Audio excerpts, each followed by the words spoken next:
Hello and welcome back. So this is the second half of my Q&A video. I'm going to hunt through another £100 worth of 10p's, and fingers crossed we find an A to Z coin, because up to now this is the only one I've got. So it's the letter D for double decker bus. I didn't actually find it. It was given to me by a relative, so I was over the moon to get it, but I really want to actually find one. You guys in the Discord have been finding loads of them, so it's a different kind of bag today. So we've got the bagged bags rather than the sealed bags, so you never know, we might get it. So without further ado, let's get into the questions.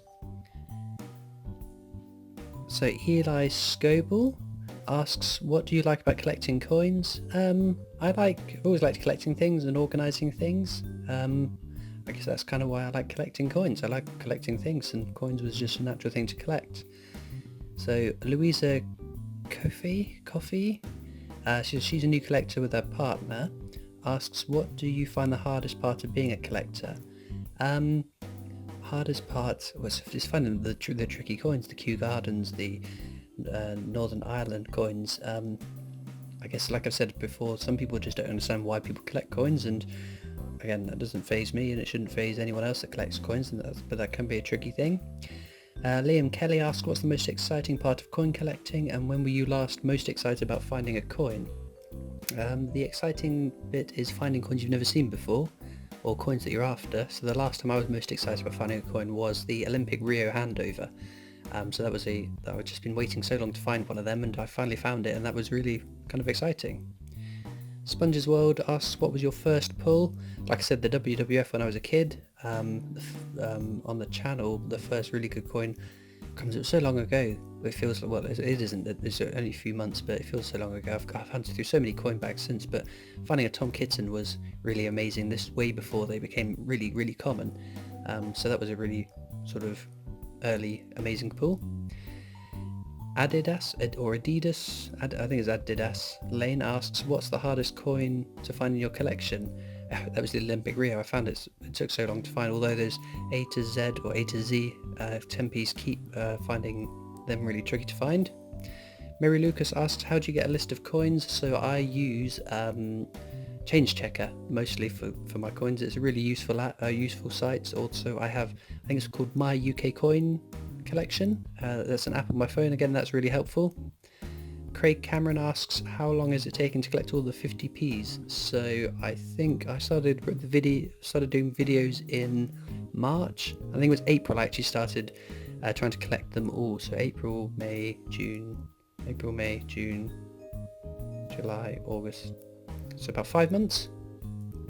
DJ Smash 3000 asks, how big is your collection, and can you do a collection video? So yes, I will do a collection video. I think we're going to do it as part of, I know my subscribers have gone crazy, and I haven't kept up with sort of my giveaways and things, but I'm slowly getting them playing catch up. So as part of my 2k subscriber celebration, although very belated, I will be doing a collection video. My collection isn't massive because for a very long time I would sell all my coins with more than face value, so it's not enormous, but it's a fair few now. Aquatic UK asks, what is your collection worth? I haven't got the faintest idea, if I'm honest. I could sit down and work it all out, but that's not really what interests me. It's the hunt that really excites me rather than the actual worth of them. Andrew Mennel asks, what's the rarest coin that I own? That would be the Kew Gardens. So I actually found a Kew Garden. Sadly, it was before I started making videos, so I didn't actually capture that on video, but again, that's the rarest one I own. So how many Kew Gardens are in circulation, and so this is from Tristan Alexander. He also recommends pressing your own coins at the mint. So again, people on the Discord have said about that, and it looks really fun and amazing, so that is definitely on my hit list to do. But how many Kew Gardens in circulation? Oh my goodness, I couldn't tell you off the top of my head. My memory is absolutely appalling, and that's why when people ask, oh, is this coin really valuable, is that coin really valuable, generally I'd have to Google it or search to figure it out, because as I said, my memory is appalling, so I'd have to Google that one, sorry. Richard Moon asks, what are Kew Gardens worth? I would say on a good day around £100, but I've seen them sell for between 85 and 100, so it's a variable range and it varies. If you get the right bidders at the right time, it could be worth more than £100, so it's just all about luck, really. But that's the thing about that coin. People keep asking, is it worth selling it? Should I keep it? The problem with that coin is only ever going to go up in value. So whether you sell it tomorrow or whether you sell it in 50 years, it's always going to be more the next month. So My recommendation is if you need the cash, sell it. If you don't need the cash and you just like it in your collection, I'd keep it. Lucy Mitson asks, what's the rarest £2 coin you found? So that's the Commonwealth Games Northern Ireland. I actually found 2 in the same bag, and I think I found England as well in the same bag, which was just one of the best coin hunts I've ever had. John Lord asks, what's the rarest coins you found in your change, not in a hunt? Oh, crumbs, let me have a think. It would be one of the Olympics, like Olympic swimming, or I'm trying to think off the top of my head. I can't think of any other times where I found a really rare one in my change, sadly. Patus asks, did I get any of the dateless 20p's? No, I didn't. And to be fair, I don't really hunt through those coins because that's just searching for dates, and I don't think that's as exciting as commemorative. So I don't know, maybe I will do a 20p coin hunt in the future, but I think they're so rare, it's so unlikely to find them. But I guess if you're not in it, you're not going to win it. Andrew R asks, how many times have you accidentally spent a rare coin? Oh my goodness, I dread to think. There's some people in the Discord that had some horror stories about spending what are they called? The Kew Gardens 50p's, and a couple of people have commented on it. They've bought a bag of crisps with their Kew Gardens 50p's, but yeah, I dread to think. I don't recall specifically any incidents where I've done it, but I'm sure, as many people, I have done that. So Atif Nazar asks, do you feel as though the amount of coins you've been finding has increased or decreased? Well, I think they've increased since I've been coin hunting. And it fluctuates. Some weeks I'll have loads of finds, some weeks I won't find as many. It's so variable, it's just all a bit of luck, isn't it? Scott Banks asks, is there any specific locations in the country where certain coins are more common? I think there are initially. So like with the 10p's, they were released in certain places first. So like I think Angels of the North were released up north first, for instance. I know post offices got all the 10p's a lot quicker than other places, and I know the Beatrix Potters were first released in, what was it, heritage sites or whatever, the National Trust sites, I think, initially, but I think over time there's no more common in one place than another. Tom Benny asks, which commemorative coin do you keep and where do you draw the line? For me, I keep one of everyone, and obviously when I've started a new book, I've collected one of each of the common ones as well.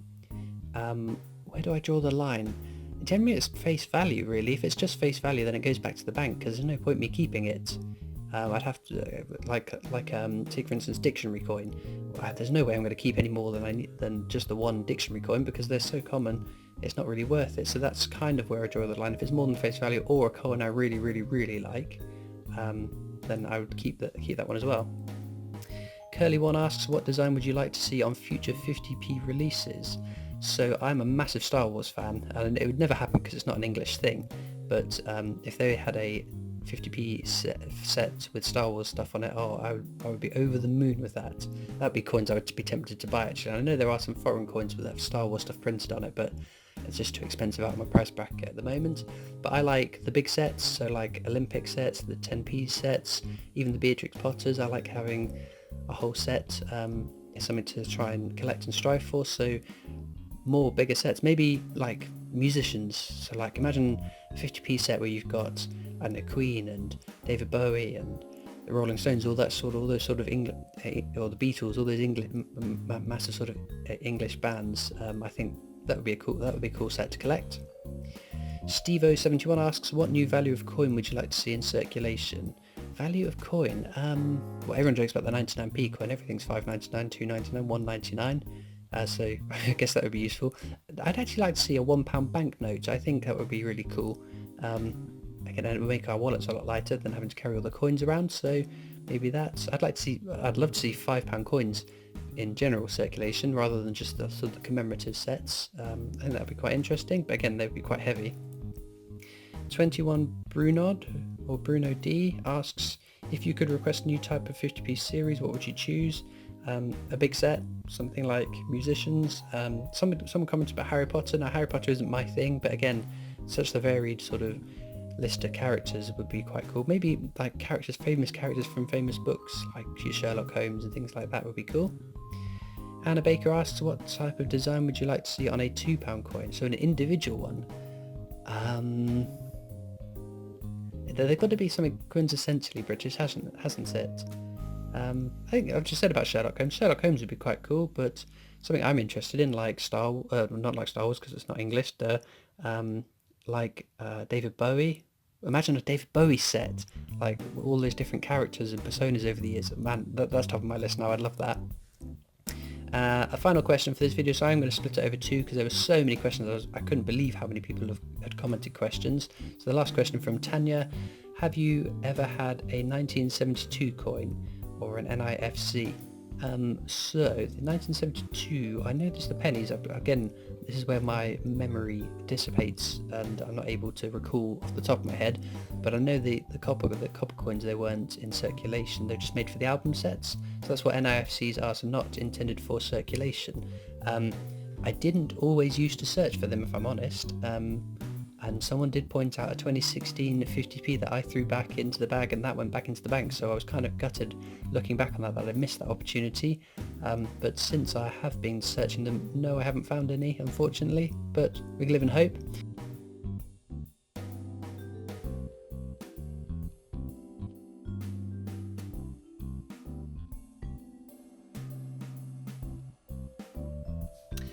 So I've had a check through all the coins for any NIFCs, and unfortunately we haven't found any, but we did get this Jersey one in 2014 and a Gibraltar one, a little bird on it.